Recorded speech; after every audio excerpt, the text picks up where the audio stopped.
Assalamualaikum warahmatullahi wabarakatuh. Perkenalkan, nama saya Fitri Arista Widya dari Program Studi Pendidikan Bahasa Inggris semester 5.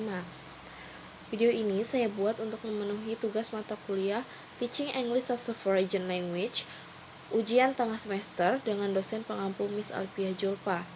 Di sini saya akan menjelaskan materi perkuliahan selama pertemuan ke-1 sampai dengan pertemuan ke-4. Oke, materi yang pertama yaitu tentang explain about TEFL, Teaching English as a Foreign Language. Oke, yang pertama saya akan menjelaskan tentang TEFL. Jadi definisinya adalah TEFL atau Teaching English as a Foreign Language adalah cara untuk mengajarkan berbahasa Inggris sebagai bahasa asing. Jadi TEFL in country that use English as a foreign language itu ada lingua franca atau sebagai bahasa penghubung. Selanjutnya ada Asia sebagai bahasa kedua. Jadi first language atau first language itu bisa kita sebut dari lahirnya itu sudah berbahasa Inggris. Jadi misalnya orang Inggris sudah pastinya kalau dia lahir di Inggris dia juga bisa berbahasa Inggris. Dari lahirnya sudah bisa berbicara bahasa Inggris. Kemudian ada yang menggunakan English as a second language atau bukan orang dari native speaker, jadi bahasa Inggris itu sebagai bahasa nasional di negara mereka. Contohnya itu seperti negara Singapura. Jadi Singapura itu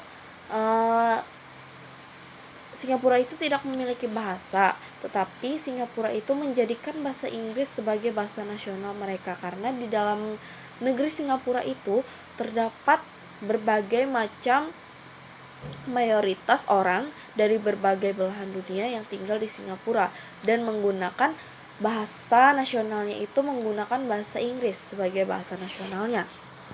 Kemudian selanjutnya foreign language atau English as a foreign language atau orang yang menggunakan bahasa Inggris itu sebagai bahasa asing. Contohnya seperti negara kita sendiri yaitu negara Indonesia menggunakan bahasa Inggris itu sebagai bahasa asing. Kemudian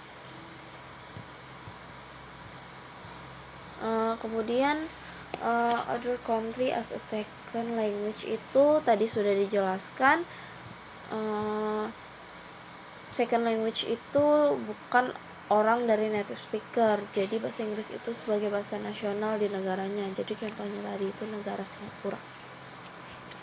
Oke, materi selanjutnya itu dari grup 2 yaitu materi classroom in TEFL. Jadi yang pertama saya akan membahas tentang definisi dari classroom management. Jadi manajemen kelas itu adalah kemampuan guru untuk mengatur dan mengontrol ruang kelas. Jadi penting untuk membangun hubungan baik di kelas.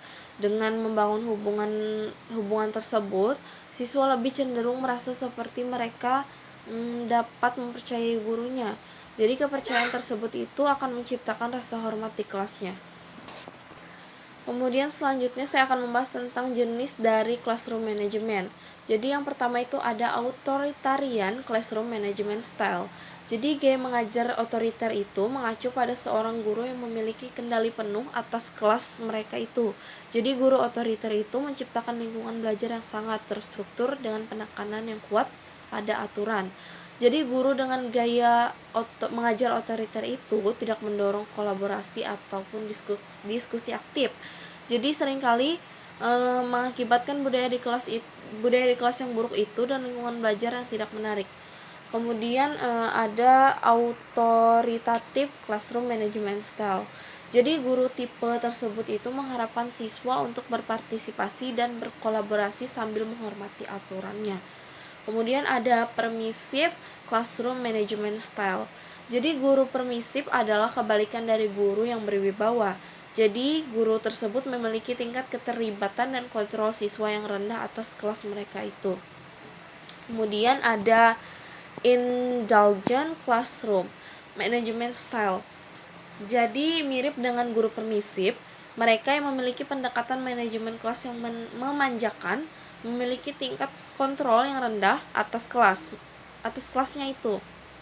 Jadi, guru yang memanjakan itu sering hidup dengan filosofi bahwa ruang kelas yang sangat terstruktur menghambat pertumbuhan dan harga diri siswa.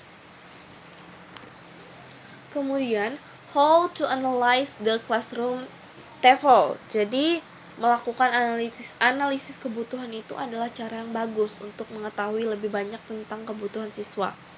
Jadi di sini ada 5 cara melakukan analisis kebutuhan. Jadi yang pertama itu fill in a form or questionnaire. Jadi cara ini adalah cara yang paling tradisional dan mungkin paling membosankan dalam melakukan analisis kebutuhan.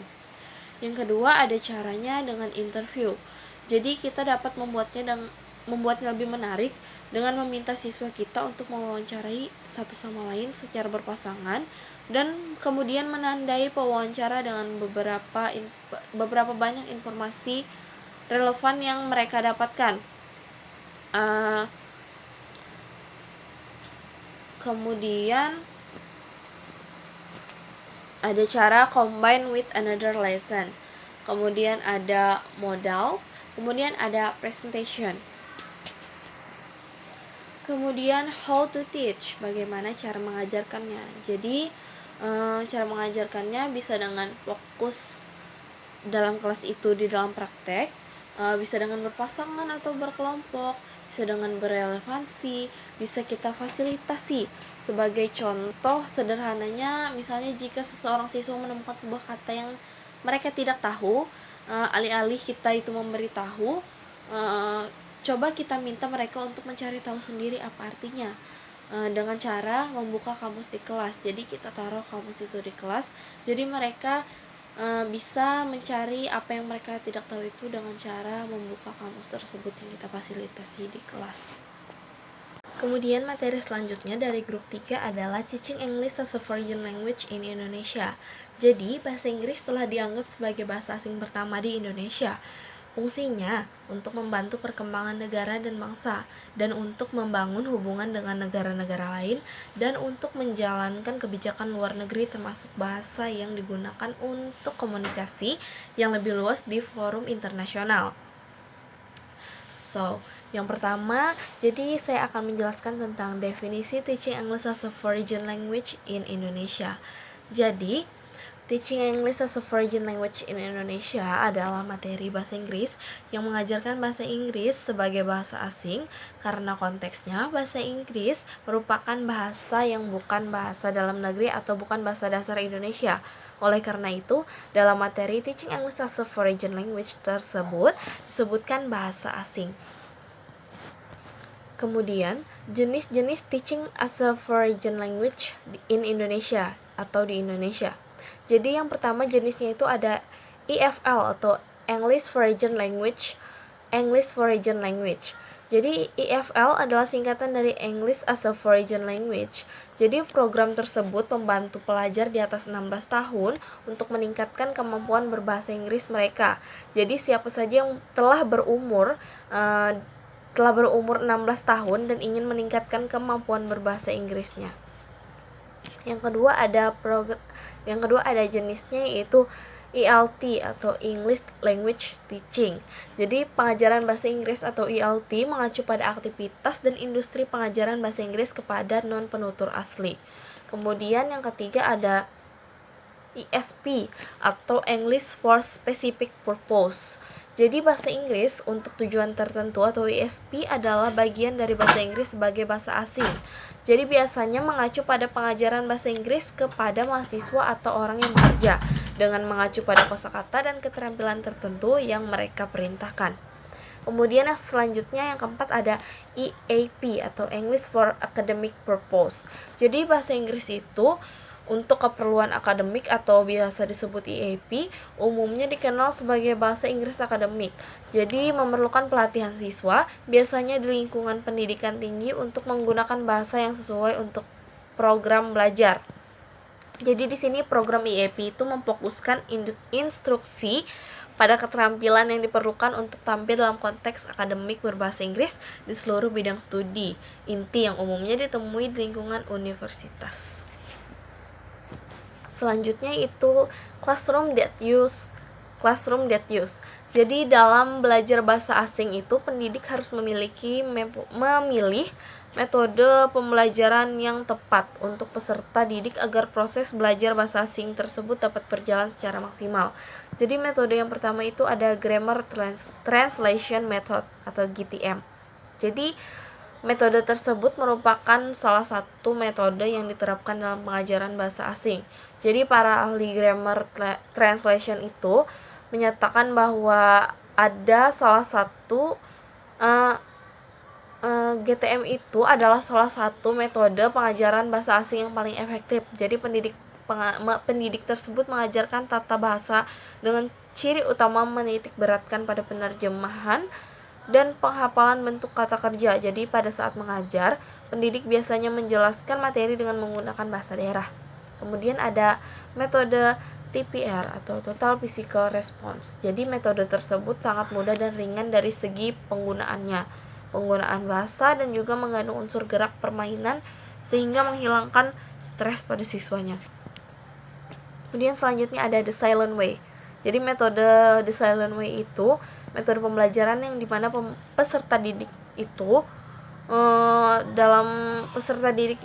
yang aktif dalam proses pembelajaran berlangsung. Gurunya itu lebih banyak diam, namun gurunya aktif menggunakan gerakan, gambar, dan rancangan untuk memancing membentuk reaksinya. Kemudian ada metode Audiolingua method. Jadi pendidik menekankan pemahaman mendengarkan, berbicara, dan menulis. Kemudian selanjutnya case in Indonesia. Jadi bagaimana how to handle-nya? Jadi how to handle.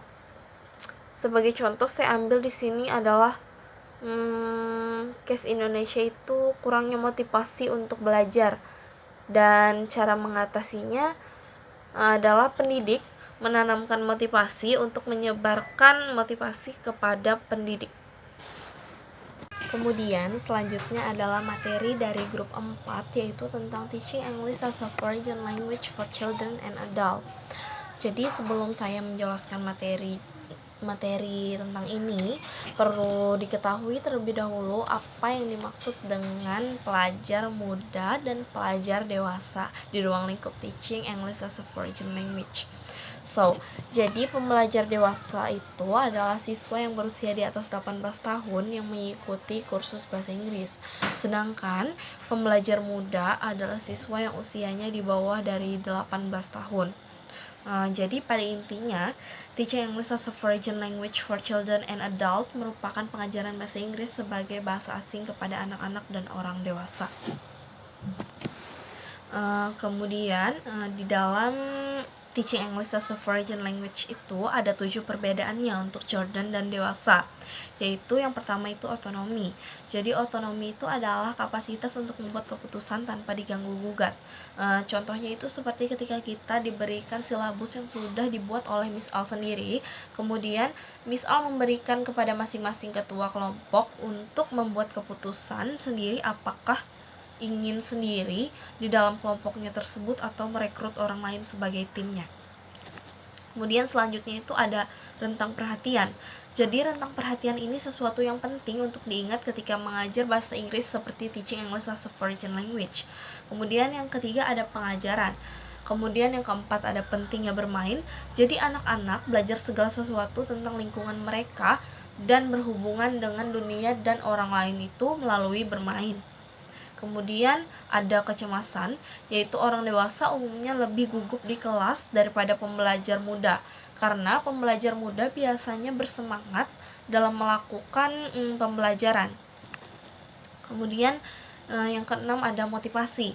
Jadi orang dewasa itu cenderung lebih termotivasi daripada pembelajar muda karena orang dewasa umumnya berada di kelas karena mereka perlu belajar bahasa Inggris seperti Teaching English as a Foreign Language itu untuk bekerja atau belajar, yang berarti tingkat motivasi mereka secara alami dapat dikatakan itu tinggi.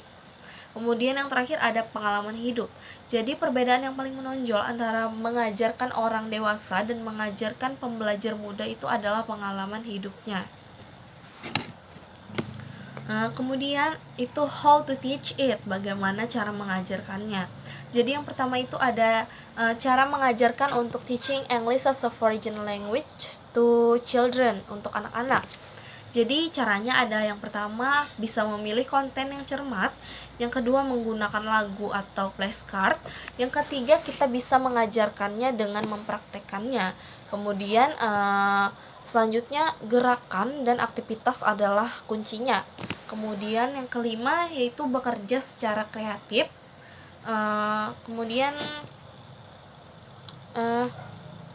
Kemudian adalah how to teaching English as a foreign language to adult. Jadi bagaimana cara mengajarkan teaching English as a foreign language kepada orang dewasa. Jadi caranya yang pertama ada jangan pernah menyamakan kemampuan bahasa dengan kecerdasan. Kemudian yang kedua memahami gaya belajar mereka. Kemudian kita dapat mengajarkan idiom dan bahasa casual. Kemudian selanjutnya menggunakan aktivitas yang sesuai dengan usia mereka. Dan yang terakhir kita dapat memberikan umpan balik yang mendetail dan mendorong. Kemudian selanjutnya kelebihan dan kekurangan pada saat mengajarkannya. Yang pertama kita jelaskan tentang kelebihan. Jadi kelebihannya yaitu dapat menambah wawasan, kemudian sebagai pengembang kemampuan diri, bisa dapat sebagai informasi mempermudah untuk berkomunikasi dengan orang lain. Kemudian kekurangannya adalah kurangnya menguasai skill, kurangnya motivasi siswa, bahasa Inggris sangat sulit untuk dipelajari, kemudian waktu yang terbatas untuk mempraktikannya, kemudian kurangnya sumber daya dan bahan ajar, dan banyaknya jumlah siswa di kelas.